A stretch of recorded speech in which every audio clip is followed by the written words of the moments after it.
All right, let's get started.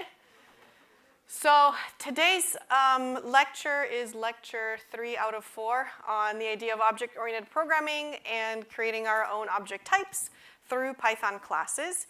The majority of today's lecture will be on this idea of inheritance, but before we get there, I'd like to do a little bit of a recap of the big things that we've seen already. And along the way, we'll be writing a new data type for something more abstract, an animal class, more abstract than what we've seen before. But then when we get to the idea of inheritance, we'll build upon this animal class with some more animal objects.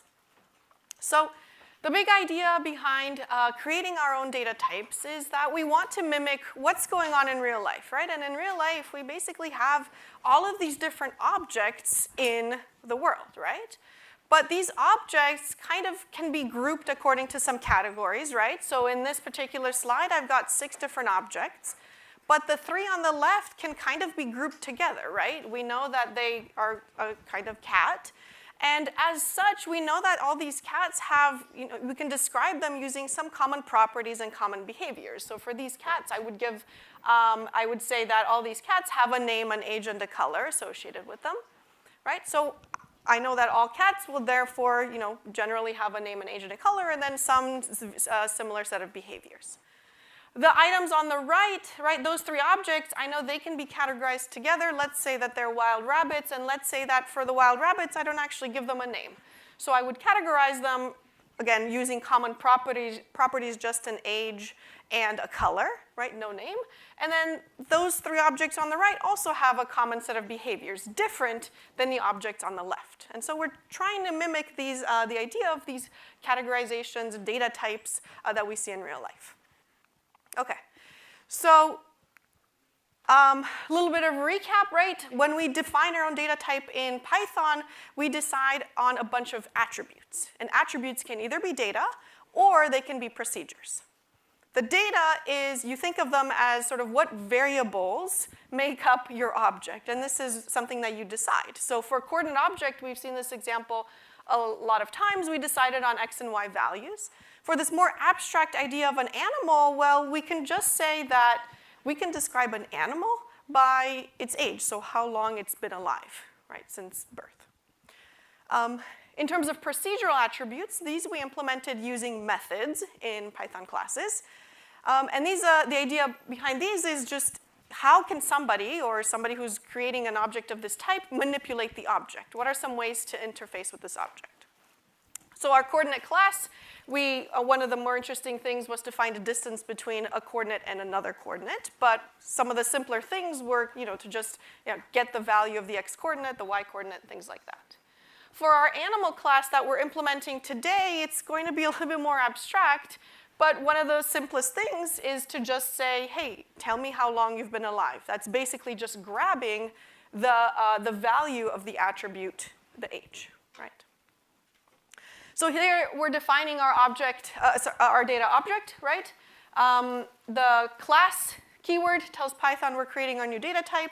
This is the name of our data type, so the type of this thing that we're creating is animal. In parentheses here, animal inherits, animals' parent is the generic Python object, and later today's lecture, we're going to see what happens when we put something else in those parentheses. So the parent of a class that we create is something other than just the generic Python object. And then the very first method that we always write in our new object definition is the init method. This tells Python how do you create an object of this type, right? A very basic information that Python needs to know. So the init method is a special dunder method, _init_. And by now, you're familiar, the first parameter of every single method that we define inside a class is this thing called self. And remember, self is a variable, right? It's a variable name that allows us to talk about an object without having created one yet. Because all we're doing here is defining the class, right? We don't have actual objects created. And so this method here, the init method, and all the other methods are run on an object of type animal, but we don't have that object yet. So the first parameter will be that object in this abstract sort of way. And then you can put other parameters in that list. And so we say that when we create a new animal object, we're going to initialize it by its age, so some number. Okay. Within the init, what do we usually do? Well, we usually initialize all the data attributes, also called instance variables. So here, how many data attributes do I have for the animal class? 2, exactly, yeah, 2.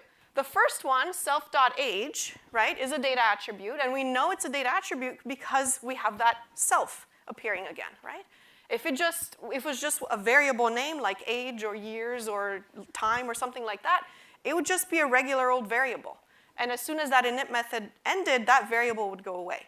But the fact that we've initialized this variable using self.dot tells Python, hey, this is a variable that I want to persist for as long as this object exists in memory. Okay? So it's an instance variable. So self.age equals age will create this data attribute age and assign it to the parameter passed in age. Now self.name is also a data attribute. It's just not being passed in the parameter list, and that's okay. Not everything has to be passed into the parameter list. So here, what we're effectively doing is saying when we create a new animal object, we have to tell it the age, how long it's been alive for. But then the name data attribute is always going to be none. So there's an absence of a value for the name for every animal we create right off the bat. Okay. Everyone okay with me so far? Yeah. What's the purpose of defining this to be none? Well, later on, I'm going to add some methods that allow you to give a name to an animal if you'd like. But again, this is a design choice that I made. So you might not make the same design choices. So that's the definition for my class, right? Just these 4 lines of code. And then down here, we saw in the past couple lectures how to create actual new objects, right? So this is where the action actually happens, right?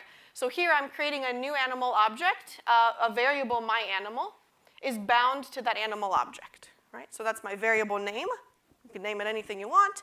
And then you're telling Python to create a new animal object simply by invoking the name of the class and then passing in all the parameters that we're expecting here, except for self, right?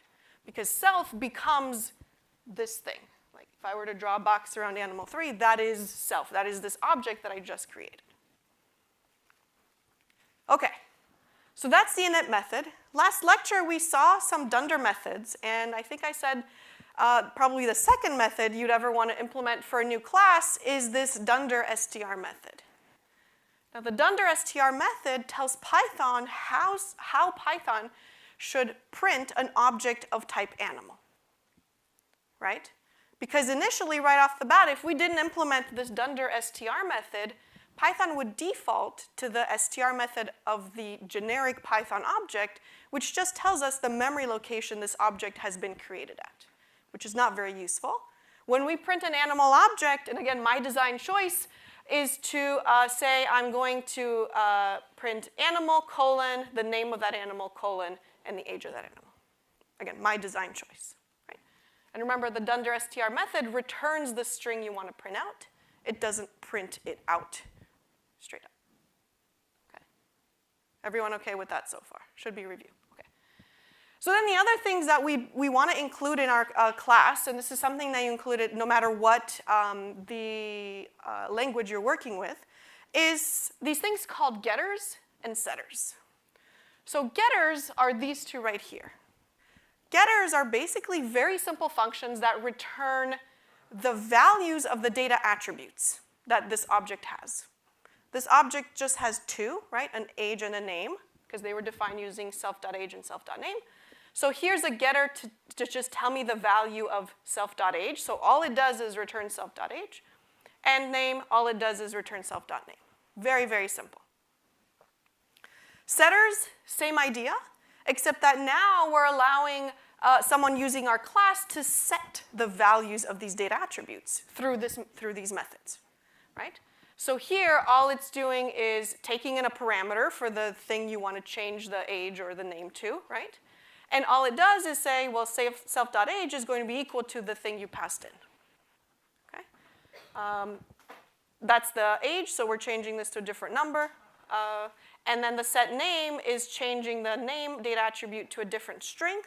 And here I'm using this default parameter that we talked about way back in when we talked about functions, right? So if you don't pass in an actual string value, we'll default to the empty string. Okay? So let me show you how this works. So this is my animal class, exactly as in the slides. I've got my init str and my 2 getters and setters. And then I've got 2 animals being created here, right? So here's a print for animal with age 4, and here's a print of animal with age 6. So if I run these, it should print animal colon none, because I didn't set the name to anything for these 2, and then their respective ages, right? So this is using the str method for on A, and this is using the str method on B. Okay. And then we can access, of course, using dot notation, all of our data attributes. So here I'm accessing the age directly. But since the getter getAge just returns for me the value of that data attribute, these will actually print the same thing. So I'm just going to comment these out. So if I'm accessing A's age through either the data attribute directly or through the getter method, it'll print 4 for both, right? Pretty straightforward. And then we can do some things like this. So I can call the setName method. So here I'm passing an actual name for it. And then I can print the name, or I can use the getter to print the name, right? So if I run that, you'll see the name has now been changed for object A. And then if I run the print method on A, then right, it prints animal colon the new name that I just set it to, Fluffy, and then the age has been unchanged. If I run setName without a parameter, it'll revert to that default parameter for the name, which is the empty string. So the new name of my animal A will just be an empty string. So it's just going to be colon with nothing in there, right? So just empty, no space or anything, just nothing. Okay. Everyone all right so far? Hopefully a little review. So we saw that we can actually grab the exact same value, right, for the age using by accessing the age data attribute directly, right, using dot notation, or our getter that we wrote. One of these is better than the other in terms of style and in terms of good coding practices and in terms of writing code that's easy to read, easy to modify, robust, things like that. The one that is better to use is the one that accesses the method. Right? Both are using dot notation, but the first one is actually accessing the internals of my class definition, right? In order to know the value of my data attribute as someone who's just using this code for an animal class, I'd have to actually go in and read, right, the init method to know these data attributes that are being initialized. I don't know about you, but let's take an example of a list, right? Something we've used a lot. Have you ever gone into the definition of the list class to see the data attributes that are being initialized? I haven't, right? All we've been doing is working with methods that allow us to make changes to lists, to do operations on lists and things like that. So the internal workings of the list class is hidden from us. And that's just the way we like it, right? I don't care how the list is actually implemented. And the same thing should happen here, right? I shouldn't care how I implement the animal class. I shouldn't care what instance variables they're using. So let me show you why. So if someone who's writing the animal class decides in the future that age was a strange variable name to use, and they decide to change the variable associated with how long this animal has been alive to be years, right? So here I've got self.years equals age. That's the only change I've made to my animal class, right? So I've made a design decision to change this data attribute to be years. And then, of course, since I'm making this class, I need to make sure all my getters and setters and everything still works with this new data attribute.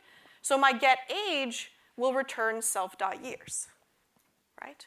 I'm returning this variable data attribute that I've changed to. Well, This is the full code. So this is, you can see the changed data attribute here. I'm using self.years equals age. And then my getter is going to, return self.years, and my setter is going to set self.years. Well, if this implementation should be hidden, right, from me, somebody who is just trying to create a bunch of animals in their code. So this code down here will work if I use my method, right? Because the method should still work no matter what the data attribute is called, right? Age or years or time or whatever. But if I had code that accessed that data attribute directly, it doesn't work anymore. It throws an error because, surprise, that data attribute no longer exists, right? So it's much better style and you can more robust to use only getters and setters, only methods to make changes and to manipulate the objects. You should never, ever really have to use the data attributes, right? Questions about that? Okay, good, because that's something that you'll have to keep in mind on the quiz next Monday. Okay, not using data attributes. All right. So, having said that, Python does allow you to do a bunch of questionable stuff. So first of all, it allows you, as we just saw, to access the data attribute of a particular instance that you create, right? So you create an object, it's a very specific animal with a specific age. You can just use dot notation to access the value of all of these data attributes. Fine, we'll mess ourselves up in the future because maybe this won't work, but it's not so bad. However, Python also allows you to change the value of a data attribute outside of the class definition. Right? So this is code we write not within the class. It's code we write as somebody who's using the class. So what does this mean? Well, now I'm going to set the age data attribute to be whatever I want outside the class definition. Right? I could even set it to a dictionary if I wanted to. In this particular case, I'm setting it to a string infinite. But if I do this, then I risk code on this animal class not working further on because maybe they assume that the age is always a number. And so a different method I might run will not work anymore if I happen to set it to the string, right? And then one other thing Python actually allows you to do is to add data attributes to instances. So now the problem with this is that, let's say I create a whole bunch of instances of animals, right? This animal's got age 4, this animal's got age 6, this animal's got age 5. And then one of these animals, I decide to add a new data attribute to it. Like only one of these instances now has 3 data attributes associated with it. A name, an age, and now the size. All the other animal instances I've created only have a name and an age associated with them. Just this one happens to have this extra data attribute. So now the whole reason why we're creating our own data types, right, was to be consistent, to bundle the specific set of data and specific set of behaviors together flies out the window because now I have one instance that now has this extra data attribute associated with it, and nobody else does, right? So all that consistency has gone out the window. So never, ever do any of these outside of the class definition. It's totally OK to access data attributes while you're defining a class, right? But not OK to do any of these outside of the class definition, even though Python allows you to do them. OK. So one of the things I wanted to show you in this lecture is something we haven't really seen so far, and that's actually just working with objects that we create. Yes, when we created fractions and coordinates, we just created a whole bunch of objects and then printed the numerators or printed the object or multiplied them together.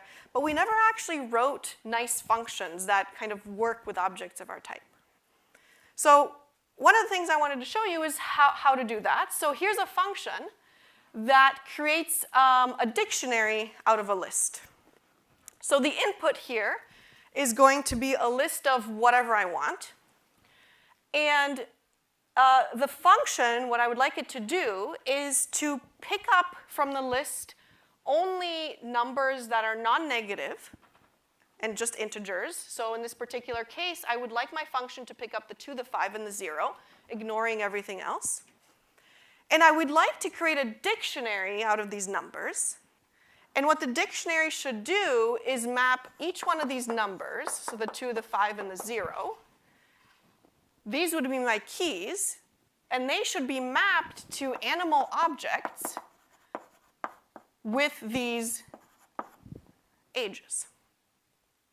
Right? So that's an animal with of age 2, and this is an animal with age 5, and this should be an animal with age 0. Right? So my keys types are ints, and the values associated with the keys, the type should be animal, this object that I just created. All right, so the code is pretty straightforward. We just have a little loop that goes through each element one at a time in my list. That's for n and l. And then I'm just going to do something to the elements that are integers and greater or equal to 0, right, non-negative. So that'll extract only the 2, the 5, and the 0 as we go through the loop over the elements in L. And then the key line here is this one in red. I'm going to say, this line just adds an entry to my dictionary, right? So this is the syntax for putting something in a dictionary, right? There's no append or plus in a dictionary or anything like that. It's just straight up indexing. The key you want is n, so either a 2, a 5, or a 0. And the value I want associated with that key is an animal with age, whatever this is, 2, 5, or 0, right? So exactly what I wrote here. Everyone okay so far? All right. The loop goes through to the end of the list, and then we've created our dictionary, and we're done. As we're writing this code, how would we debug it, or how would we check to see that it worked? Well, the instinct is to say, okay, well, let me check to see if this function worked. So here, this line, animals equals animal dict L, will run this function, and it runs it on this L, and at the end, it returns a dictionary, right? Something that looks like this. So our instinct is to just print that returned dictionary, okay? But if we were to print that, and you can actually run the code in the Python, if you print that, you get something like this. And that's because Python doesn't dig through elements of dictionaries or even elements of lists to run the print method sort of recursively, right? It just runs the print method top level, and the problem is it knows how to print integers just fine, but it doesn't know how to print a dictionary where the values are animal objects. And so we run into the same problem where now the value associated with key 2 is this animal object at that memory location, but how do I know that I didn't screw up sort of my, I created an animal with age 5 where it should have been 2, right? So the solution, and you'll probably encounter this on the next quiz if you're debugging your code, the solution is to just iterate through the dictionary, right? In such a way that you run that print statement directly on an object of type animal. Python knows how to do that, right? We told it the str method, right? We have an str method here, so it knows how to run the print directly on an animal object. It just doesn't know how to run the print where the value of a dictionary is an animal object. So let's replace this print of the dictionary with a little loop. It goes through the dictionary's items, right? So n is going to be my key, and a is going to be the value associated with that key. And I've just got the print statement here. So I'm using an f string here that prints key and whatever value that key is with val, whatever value that is, right? So now the print statement is being run directly on an object of type animal. And now the result of this loop will be this, right? So key 2 with value, and then it uses the print statement on my animal object. Does that make sense? Everyone okay so far? Yeah, exactly. It's converting the stuff in the dictionary with strings because my print statement is being run directly on that object, right, of type animal. And it knows how to do that. I implemented the dunder str. Everyone okay? Okay. So let's have you try this. let's have you write a little code. So this function, it's going to be very similar. We're not making dictionaries, you'll be making a list, but you'll encounter the same problem. The input here is going to be two lists of the same length. One list has numbers, one list has strings. And what I'd like you to do is create for me a new list, and the new list is going to have animal objects where you match sort of index by index. So the resulting animal object at index 0 will basically create for me a new animal with age 2 and name blobfish, right? The animal object in the resulting list at index 1 will be with age 5 and name crazy ant. And then the animal object at index 2 will be age 1 and name parafox. So we're just doing the same thing index by index where you create a new animal object with the age this value, right? One at a time.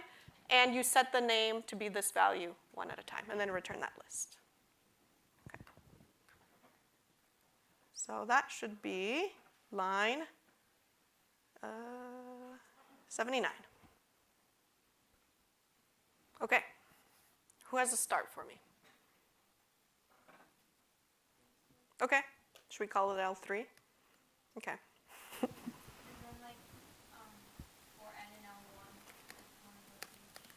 Mm-hmm. I'm not sure how to make it go through N and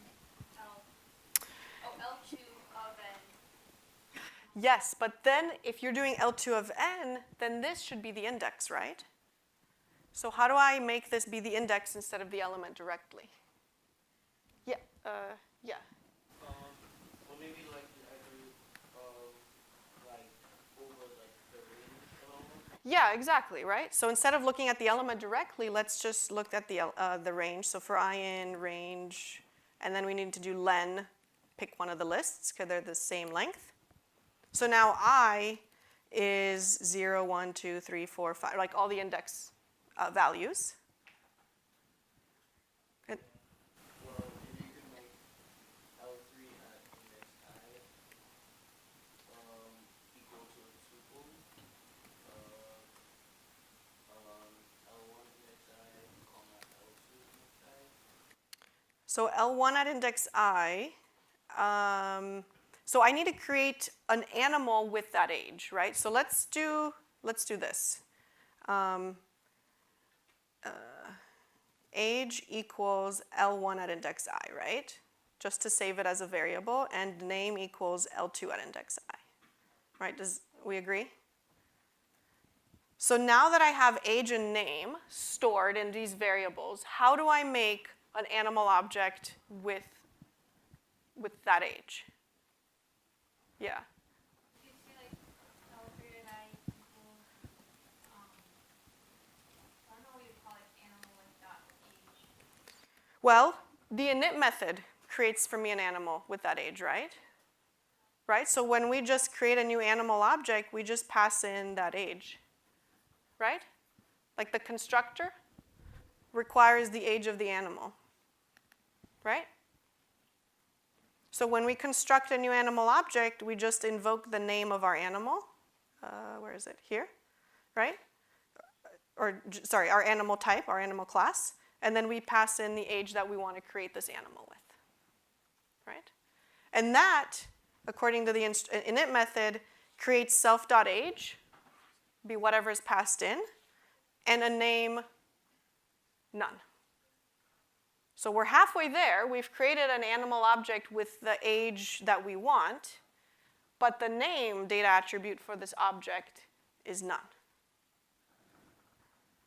Everyone with me so far? So how do we make the name of this animal object be the one that we saved, right, from that L2 list?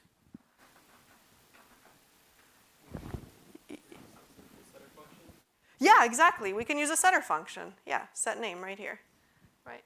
Don't access the attribute directly, but yeah, we can use a setter function. So, so this created for me that new animal, right? But I need to actually save that animal somehow, right? Because I need to reference it later. So let me do this. A equals animal with that age. And then we run the setter function on this object A, right?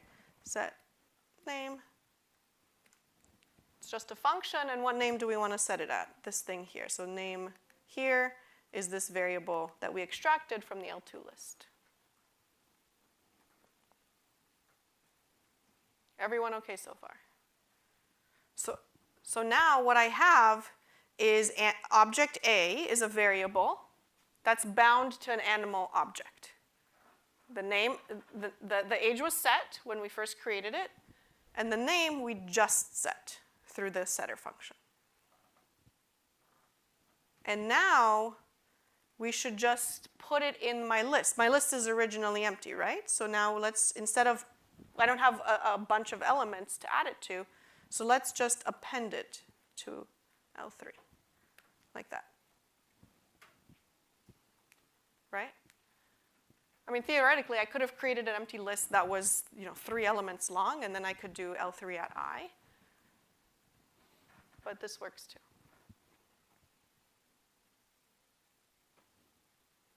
And then at the end, let's return L3. Right? Questions about this? Or is this all right?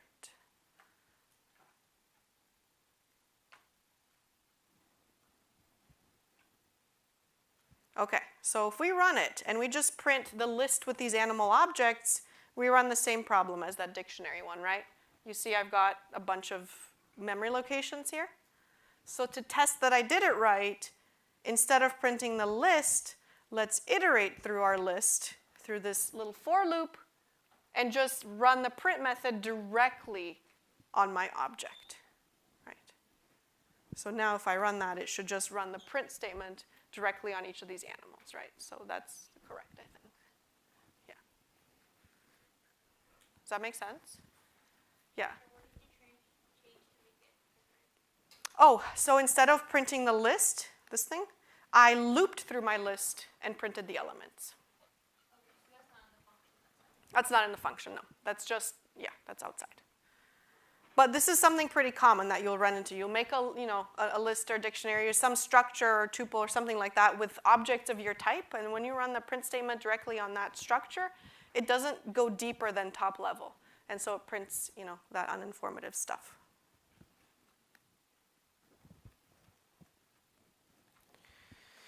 Okay, so we, in this examples, we saw that it's better to access the attributes through getters and setters. So, in addition to the init, the str method, writing getters and setters to have a consistent way of accessing and modifying these data attributes is really important. And then you can even impose restrictions, something like, the types have to be this, or maybe they can't be, the age can't be a negative number, or something like that.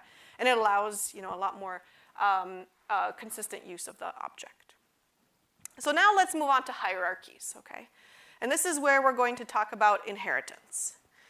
So there's something like maybe 28 objects on this slide, right? There's the 6 we encountered at the beginning of this lecture and 22 up there. So there's 28 separate objects on this slide. And all of these objects, we could say, are of type animal, right? Because by our definition, an animal has, the attributes for an animal is how long they've been alive, and these all are objects that have been alive for some time.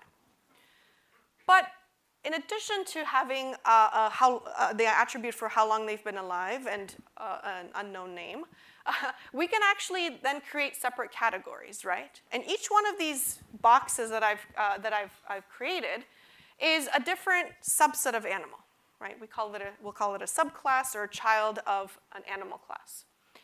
And that's because they will bring about different data attributes in addition to what an animal's data attributes are. And they will bring about different behaviors in addition to the behaviors of our really generic animal object, right? So the things a cat can do, a rabbit might not be able to do, and things a person can do, a cat won't do, and a rabbit can do, right? So they're all animals, but they all are going to have additional data attributes and additional behaviors that are different in these 3 categories, right?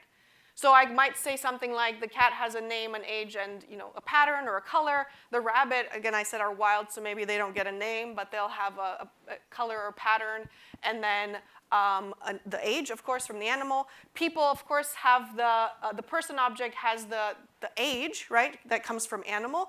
But in addition, they might have a list of friends or something like that associated with them, right? And a list of friends, something a cat doesn't have, something that a rabbit doesn't have. So you see what I mean. And we can even go further. We can say, well, if I take my person object, I can now subcategorize that as well and say, well, this is a student class. And in this student class, I would say a student is a person. So all the data attributes and all the behaviors that a person has, the student also has. And of course, all the animal stuff, because a person is an animal. So for example, let's say an animal is a generic object. It doesn't speak. But let's say a person gets the behavior to speak. Right? So for speaking, I might just print hello to the screen or something simple like that. A student is a person, so maybe they also get something like their age, the name, and maybe a list of friends associated with them. But a student might also have a major or a favorite subject in school associated with them, something that a person doesn't have. Right? So that's a new data attribute associated with a student that's not associated with a person. A student might also have different behaviors, like tell me your favorite subject in school, things like that. Or it might override behaviors of a person. So if a person speaks, says hello, prints hello to the screen, we can say, hey, if I ask the student to speak, they might say I have homework instead, or something like that, right? So what we're trying to do is take those relationships and implement them in code. So here I've got an animal class, which is sort of my base class. It's going to be my also called parent class or superclass. And then anything that an animal has, all the data attributes and all the behaviors of an animal, will be inherited by person, cat, and rabbit. So a person is an animal, a cat is an animal, a rabbit is an animal. So everything they have, all these three subtypes will have as well. But all these subtypes will be different amongst themselves, right? A person will have an ability to speak, maybe print hello to the screen. A cat could also have the ability to speak, but maybe they'll print meow to the screen. A rabbit won't even have the ability to speak at all. A person might have a list of friends, right? Whereas a cat won't, a rabbit won't, things like that. So we can either add more information, like list of friends was an example of that. We can add more behavior, like the ability to speak is an example of that. And an example of overriding behavior, like I mentioned, is let's say we have a subclass student of person. If a person's speak method said to print hello to the screen, we can override that behavior through a speak method inside student, where you don't just print hello to the screen, you can print I have homework. Okay. So let's try to start implementing this relationship. This is just our animal class. There's nothing new here. I'm just doing a little refresher on what this class looks like. So we've got our init, where we initialize an age and a name that's none. We've got two getters, two setters, and this str method that prints animal, name, age. So this animal class inherits from object, so the generic Python object. And now let's work on the subclass cat. So when I create my subclass cat, the way I tell Python that this cat is an animal is by putting in the parentheses here the name of the type that I want this class to inherit from. So a cat is an animal. Now, one of the things I kept coming back to is anytime you create a new data type, you have to have an init method. This doesn't specifically have an init method, right? I've just got two other methods here. So you might think that it's missing, but it's actually not. Because as soon as you put another data type here in the parentheses, so that cat is an animal, think of it like Python going into the animal class, copying and pasting everything that's part of that animal class, or copying everything that's part of that animal class, and pasting it inside cat. So since I don't have an init method specifically defined in cat, Python will say, oh, we'll just use the init method of your parent, animal. So the way we create a cat is going to be exactly the same way we create an animal. except that the name is going to be cat as my object type instead of animal. Okay? But we just pass it in one thing, which is the age of this cat. So since we're copying and pasting everything in, yeah, question. Animal, like the parent class of animal is object, so Yep. cat also inherits. Yes, exactly. So the parent class of animal is object, so cat will also be a Python object. But that's super generic stuff, like binding a variable name to this object, things like that. Yeah. So not only does the init get copied in, but every single data attribute, age and name, every single way that that data attribute gets created, so the self.age is going to be a data attribute of cat, and it's going to be set to whatever is passed in as a parameter. Self.name will be initialized to none, just like for animal. I've got my two getters, my two setters that also work with cats. And then the str method of animal will also be inherited in here. But now we notice one thing, and that's we have an str method defined in the animal class. But then in my cat class, I define an str method as well. Right? So that's called overriding your parents' class. And when we create an object of type cat, if this object has a method that has the same name as their parent, we use this method. There's no reason to go up to your parent to ask for their method. We use the one that is for this object. And cat, in addition to having everything that animal has, implements a new behavior, which is the ability to speak, and all it does is print me out of the screen. Okay. So let's look at some code. So here's my cat. So I create a new cat object the same way I would create an animal, but I'm invoking the name of this class cat. The way I create an animal is just by passing in the age of this thing, right? So here I'm creating a cat whose age is 5.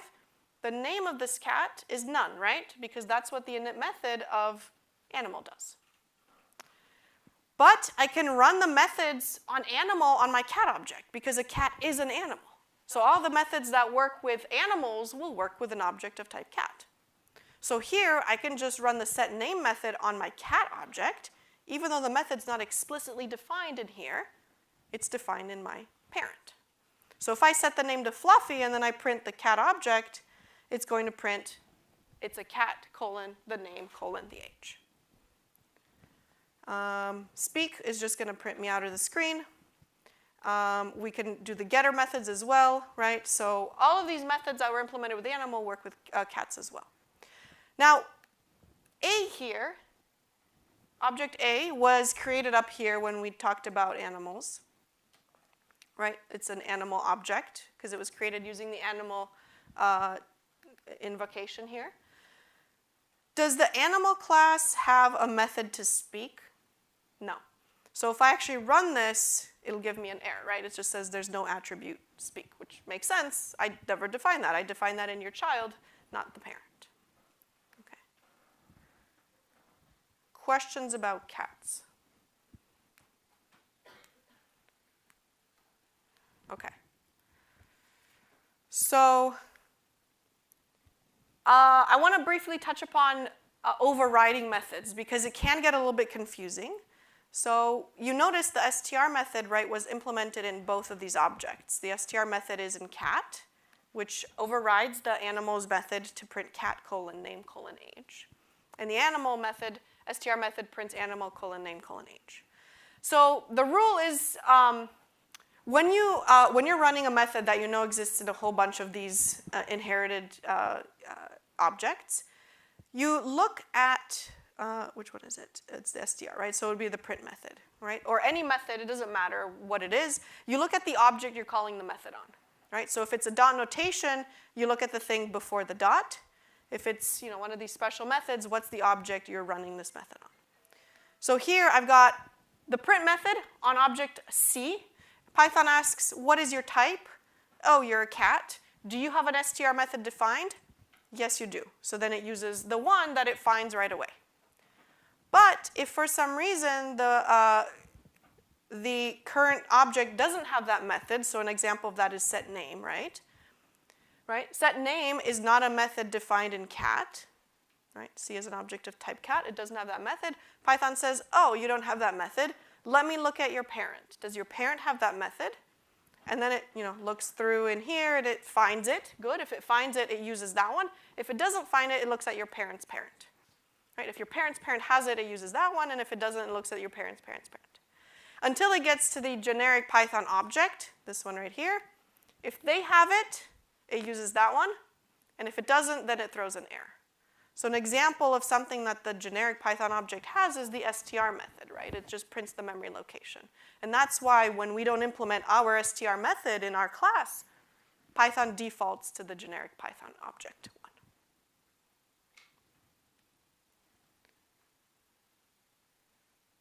one. Questions? Okay, let's look at a person. So let's create a person object. This person object, again, will inherit from animal because an animal's, the only things we said an animal is defined as is being alive for some period of time, and it has no name, right? The name is none, so we don't even pass that in. So let's say the parent class of person is animal. But and this is my design choice, also to highlight a bunch of stuff. But let's say that this person class, when I create a new person object, I would like to pass in an age and a name. Right? So I don't just want to create a person with an age. I want to actually create it using a name in that parameter list. So as an example in my code here, when I create a person, I would like to pass in their name, comma, and the age, 2 parameters to make a person. Well, I can't use the animals init method, right? I could for cat, because cat was happy to just be created using an age. But I can't do that for a person, because I would like to create a person by passing in 2 parameters in the creation of the person. So what I have to do is effectively override the init method of animal by implementing it in my class definition. So here, I have to define my own init method. And I do it because now I'm not just passing in an age, I want to pass in a name and an age in the parameter list. And then beyond that, what do I do inside the init method? Well, I know that this person is an animal. So what I'm going to do to make my life simpler is to call animals init method. So here we use this dot notation on the name of the class, sort of similar to how I showed you that sort of long way of calling methods. Well, here's the name of the class, dot the name of the method init, and now I pass in all the parameters, self and age. So I'm going to call animals init method, which will create that self.age, set it to age, and create that self.name and set it to none. So I'm taking advantage of the fact that that init method already does those 2 lines for me, right? So I've turned those 2 lines into a 1 line here. And then I'm going to say, well, I'd like to set the name of my person, so I'm going to call the method setName with the parameter that's passed in. And then I'm also going to initialize another data attribute for a person, which is a list of friends, initially empty. So what's nice about this, and when we implement the student class, it'll look even nicer. What's nice about this is we're taking advantage of the fact that the init method of animal already does some work for us. But at the same time, we can clearly see in this subclass what the person object brings in addition to the animal object, right? So in addition to just being an animal, we give a name and get a list of friends, right? So it's very nice to see the extra data attributes or what you need to change with respect to the animal to make a person. And then beyond that, so I think that's what I said. Sorry, I didn't go through that as I said it. And then beyond that, I've got some, we can add some getters and setters. I just did a select few, but you should add them for all of them. So the get friends just returns a copy of my list because maybe I want to keep my original order or something like that. It's just good style to return a copy of a list.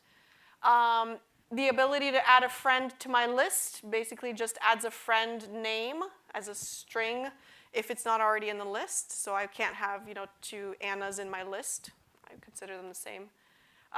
Ability to speak just prints hello to the screen. And then I added this cute little function to tell me the age difference between this object that I'm calling age difference on and some other person.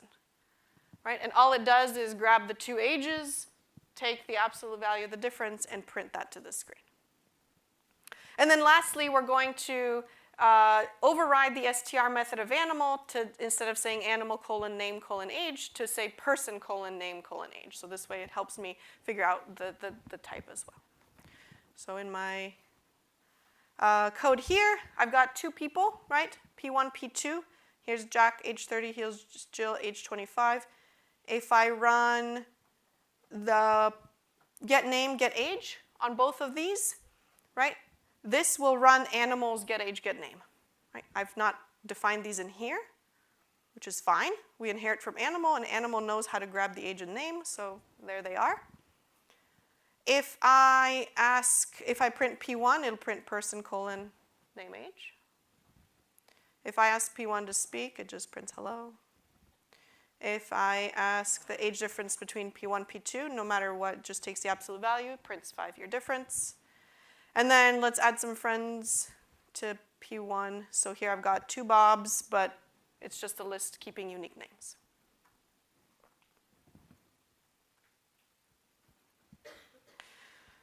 Okay, so let's have you try this for a little bit. It's a little bit, again, working with objects of this type. So it's a function that takes in a dictionary. So I'll tell you what the dictionary looks like. It maps a person object to a cat object. All right, so that's my dictionary. So this is the key. This is the value. So I've got all these person objects, right, being mapped to cat objects. So as an example, here's an input dictionary. P1 is this person here, and P2 is this person here, right? So my 2 keys, P1, P2, are person objects, right? They're not integers, floats, strings. They're person objects. And then the values associated with those are cat objects. So here's an object of type cat with this name. I just ran set name on that cat after I created it. Same here. Here's the name set to this new cat object. So I've mapped P1 to C1, P2 to C2. So if I run this function, what I'd like to do, not return anything, this function, it just prints something. On each line, as you're going through all the items in the dictionary, it just prints the name of that key, colon, the value of, the name of the value. Right? So all I'd like to do is write code that extracts the name from my person object and from the cat object. Okay. I know what you're thinking. I look really young for 86. But it's diet, exercise, and hanging out with you guys. Right, Ed Candy, for sure. So here, let's write this code on 178. All right, does anyone have a start?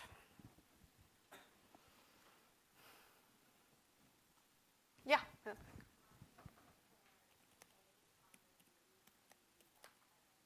D.items, yep. Let's write a note for ourselves. K is person. V is cat. Yep.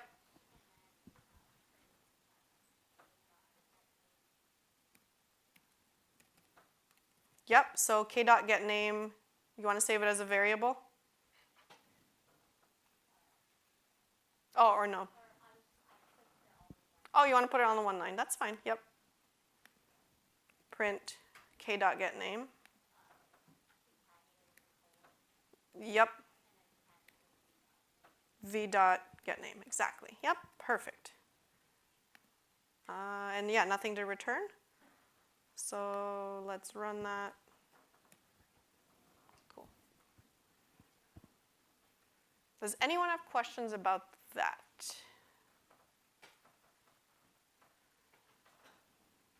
All right, so we're just manipulating these object types. And again, if it's confusing, I highly recommend quiz situations and things like that. Now that we're working with object types, just make little notes, right? I know we're iterating through a dictionary, and it's kind of convention, right? Keys are integers, things like that. But this particular case, just a little note that K is a person will help you remember that you need to run a method on this K variable, right? Like we did here, K.getName, and then V.getName.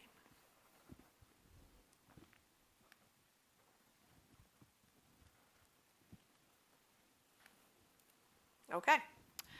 Yeah. How do we ensure that like the get name that the key value is going to be the person and the How do you ensure that the keys are person? You can't ensure it in this particular case. I mean, you could say if type of K equal person, capital P person, then do the code, and else probably just skip it or raise a value error or something. Like you could enforce it that way. But in this particular case, we're just assuming that the tester will make person objects mapped to cat objects. Yeah. But yeah, certainly if you're making like a software for something more complex, you should probably make sure that, enforce that. Okay, so the big idea with inheritance is that now that we have subclasses, also known as child classes, those subclasses use a parent's attributes, so everything that a parent has and can do, a child has and can do as well. But that child can override certain parents' behaviors, and the child can add new behaviors or new attributes in addition to the parent. Let's look at one more subclass student before we go on to one last thing. So student here from our pictures and diagrams inherits from person. Not from animal, but indirectly from animal, right? So a student is a person. And when I create a person, I would love to create it using a name, an age, and a major. But we can use a default parameter for that major to be none if we don't actually want to pass it in. But I would like to create it by setting its major, their major as well. So now I can't use the parents init method because I've got 3 parameters I would like to initiate my student with. So I would like to create my own init method inside person. So here I am defining my own init method. And now it becomes apparent why it's nice to call the init method of your parent. Because if I say a student is a person, all I need to do to initialize a person type thing, like all the attributes associated with a person and the init method of the person, is to just call the init method of the person. That will create my name, my age, set my name, create my list of friends, all that stuff. So those 5 lines get compacted into this 1 line. And then it also becomes really easy to see what the student has in addition to the person. Well, it just has a major data attribute, right? Self.major is set to whatever is passed it. And then beyond this, it's just methods here and there to do stuff. So here I've got a change major method. It just sets the major to something. I should probably add a getter in there as well, but I ran out of room. And here's a speak method that gets overridden from the method of person. So the speak method for student, I made it slightly more complex than what the parent has. So here I'm using this random library, not a random library I found, like arbitrary library. It's a library called random. And it has a bunch of functions that allow you to deal with random numbers. So one of the functions that this random library has gives you a number between 0 and 1 at random, so a float at random. So what I'm doing in the speak method for student is randomly printing one of 4 strings, right? According to where that random number that's gotten lies between 0 and 1, okay? And then, oops, not yet. And then here I'm overriding my str method. So we can see in the student class here I've created 2 students. So this one actually has a major. This one's major is going to be set to none, just the default value. And then if I run this code, you can see every time I run it, the student 1 says something different, student 2 says something different. So it's just running this random number and then choosing what to print. Right. Maybe more often than not, I should bias it towards something. All right, so one more class I'd like to talk about, rabbit. That's the one that we actually haven't talked about from those little subcategories. And as we talk about this rabbit class, I'd like to introduce one more idea of a variable. So far, we've had just plain old variables, right, that go away as soon as like a environment disappears. We've talked about instance variables, aka data attributes, right, which are consistent for objects that you create of a certain type, but have different values for different instances. The last kind of variable I like to talk about is a class variable. What's cool about a class variable is that think of it like a shared resource. So it's a variable that any instance of this particular type can access and modify. And if it's modified, all the other instances will see this modified value, right? So it's just shared across all the instances of type rabbit in this particular case. And so there's many different ways to use class variables. In object-oriented programming, they're pretty useful. The way I'm going to use it here is to give me the ability to basically count how many instances of this type rabbit I've created in my program. So when I run the program, remember I can create a whole bunch of instances. I'm going to try to use this class variable as a way for me to basically keep a counter of how many of these instances I've created. All right, so let's look at the code. So the first thing I'm going to do is just inherit from animal. Gets a name and an age, and that's about it, all those getters and setters and the str method. Now, to create my class variable, notice I'm defining this variable, just plain old variable, outside of any methods within the class definition, right? So here's tag is equal to 1. The very first variable, the very first instance of a rabbit I create will grab the value of whatever it says here. But then if any instance changes this value, other instances will see that changed value, okay? So what we're going to do is we're going to implement ID numbers for these rabbits, right? So sort of like tagging them to keep track of how many there are. So in the init method of animal, or of rabbit, I'm going to create a new rabbit using an age and 2 parents. So again, different than animal, so I'm going to have to implement my own init method. But I'll call animal's init method because it does some work for me. Then I'm going to add 2 data attributes for the 2 parents to be whatever is passed in. And then down here is where I'm going to use this class variable, the shared resource, these 2 lines. So the first thing I'm going to do is add one last data attribute for my rabbit, which is the RID value. So it's the rabbit ID. And this is going to be a unique value for every rabbit I create. First rabbit will have a value of 1 that I create in my program. Second rabbit I create will have a value of 2, and so on. So what am I setting it to? Well, I'm going to set it to whatever the tag is. So the very first rabbit I create, their RID will be 1. That's what the tag is initially set to. But then, before I finish the init method, there's one other line of code. Rabbit.tag plus equals 1. So this instance, right before it finishes creating itself, is going to take that tag and increment it by 1. So the next rabbit I create, it's going to grab the tag value that was just changed. Okay? Let's visualize it. So we're going to do it with actual rabbits. Okay.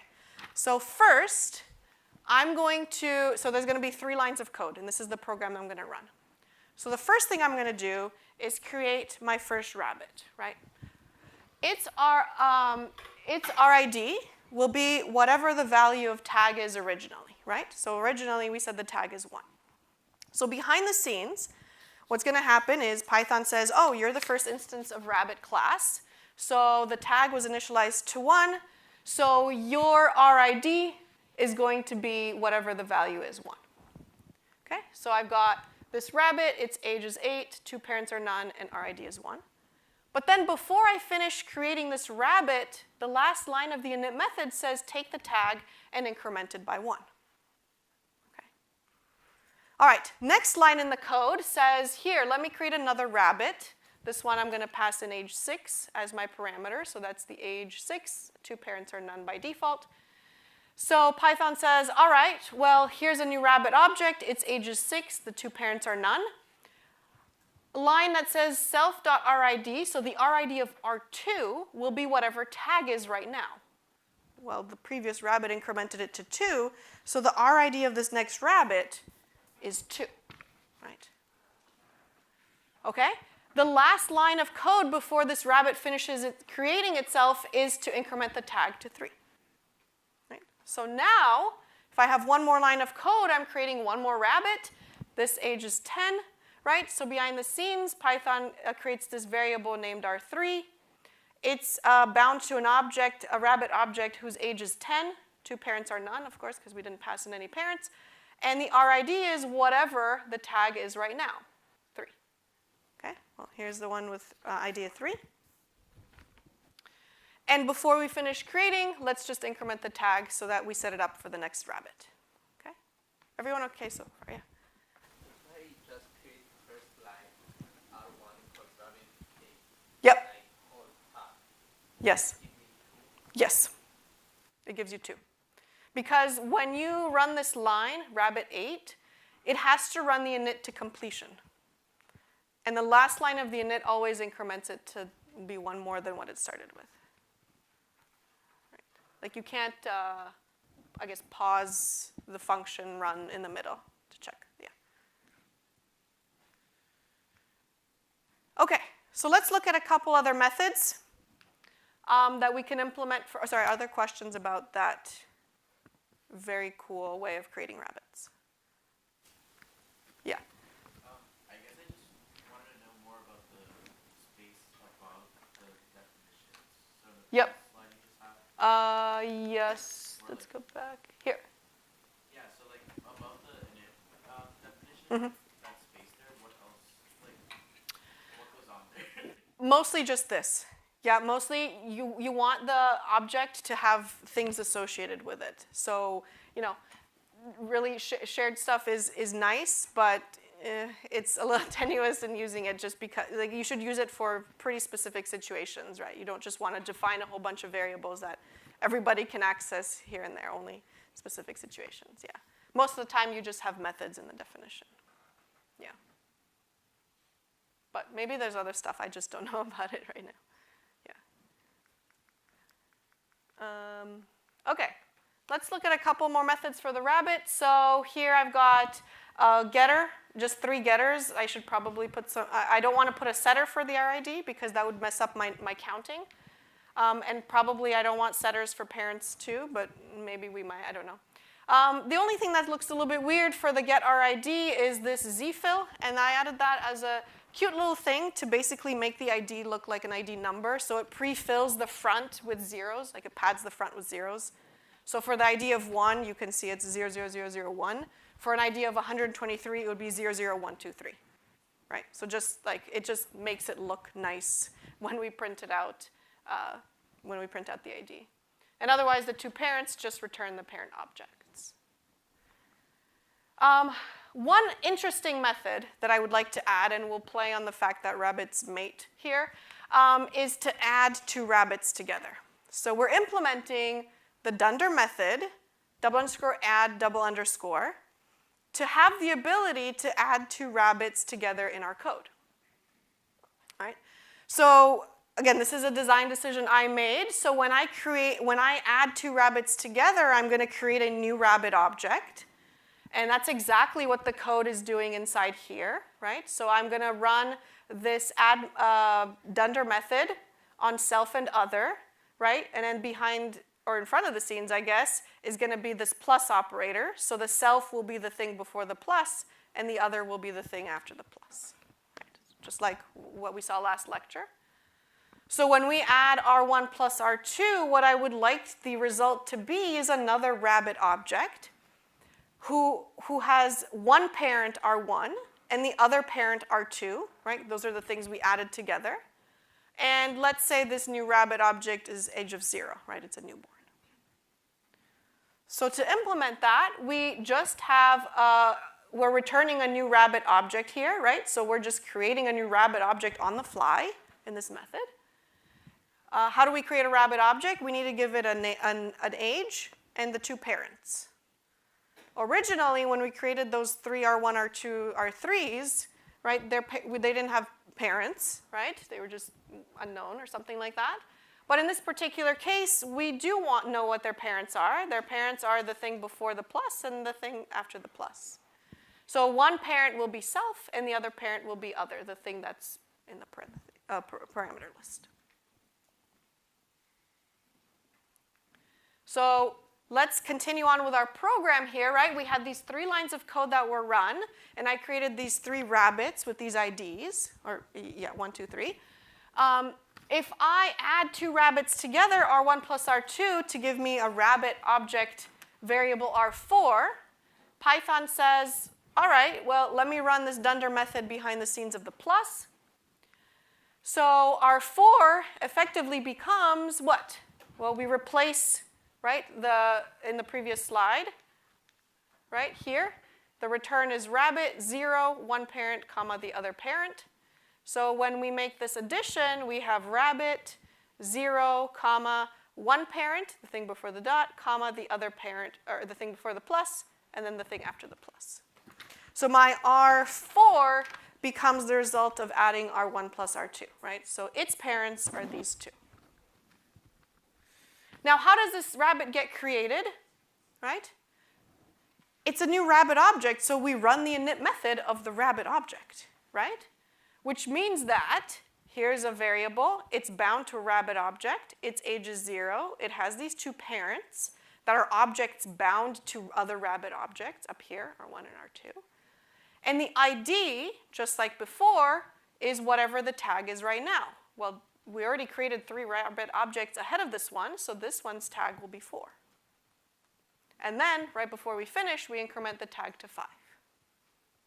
So no matter how we're creating these rabbit objects, either just plain old in our program directly, or through an indirect method, right? In this case, the plus, we're still creating rabbit objects in our program, right? So that counter, that shared variable tag, is still coming into play, right? So we're still counting all of these rabbit objects created. Does that make sense? Okay, good.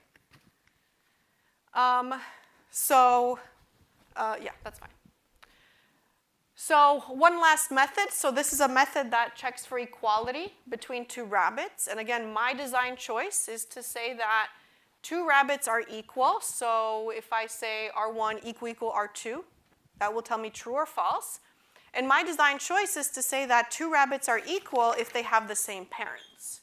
So if I create another rabbit object, right, 4 was R1 plus R2, but if 5 is R2 plus R1, I want to say that 5 and 4 are equal because they have the same parents, right? I don't care that it was R1 plus R2 or R2 plus R1. They have the same parents. It's just in opposite order. And so that's what this EQ method is doing. It's a dunder method to implement equality between 2 rabbits. So parent same is a Boolean here that just checks the RIDs. So this Boolean parent same is going to check that the addition was made R1 plus R2, R1 plus R2, right? And parents opposite is also going to be a Boolean, either true or false, that checks if I made the rabbits R1 plus R2 and then R2 plus R1, so backward in the parents. But they still have the same parents. And the reason I'm checking for IDs is because IDs are unique. So originally, when I wrote this code a long time ago, I actually ended up, my first iteration, checking just the straight up parents values, right? So it was comparing basically rabbit objects together. But the problem with that code is that at some point, it tried to compare a none. Some rabbits might have a none as their parent with an actual rabbit object, and then the code crashed. And then I realized I can just compare the ID values directly because those are, 1, just numbers, so very easy to compare, and 2, they're unique. So I know I'm not going to have 2 rabbits with the same ID. Right?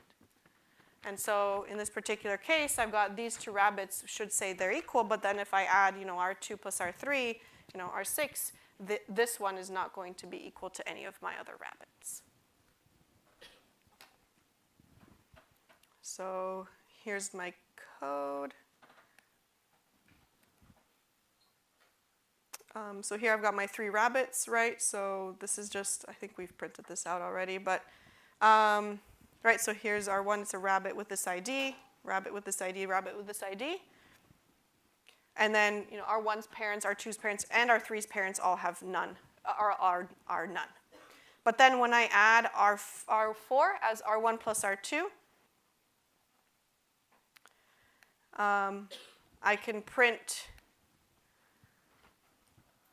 R4, right, is a rabbit with ID of 4, and then R1 and R2 are, as usual, what we just saw.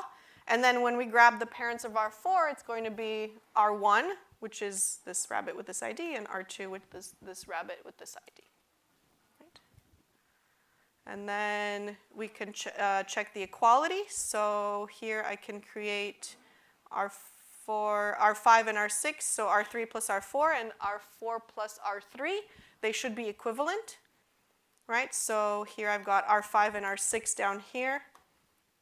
See, I'm just running the double equal sign on objects of type rabbit, which is pretty cool.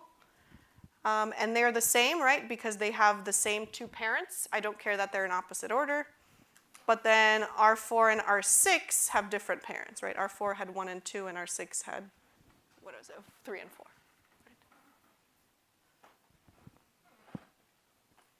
Questions about this code?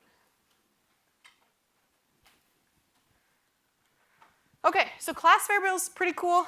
You share them across all the instances, so if one instance modifies it, they'll be modified for all the other instances. So we have one more example to look at next lecture. We're actually going to implement our own fitness tracker class. So it's going to be a little bit more complex, but we're going to see a lot of the same ideas that we saw today, just in this slightly more complex setting of implementing our own fitness tracker. So it's still kind of an abstract thing, but more useful than animals and rabbits and person and student classes.